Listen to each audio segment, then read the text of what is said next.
Netizens, are you ready? Isang malaking desisyon ang inihayag ng love team na John Bell. Ito'y matapos aminin ng kapamilya stars na sina Johnny Pangilinan at Bel Mariano na ang pelikulang Tayo sa Wakas ang huli na nilang proyekto for now o sa ngayon bilang magka-love team sa screen. Ginawa ng dalawa ang pahayag sa podcast ni TV host Bianca Gonzalez na Paano Ba To?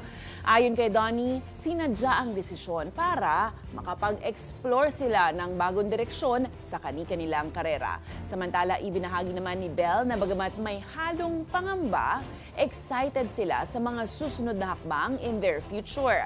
Tiniyak naman ng John Bell na hindi ito pamamaalam, kundi isang pahinga lang habang tinatahak ang bagong yugto ng kanilang pag-grow bilang mga artista.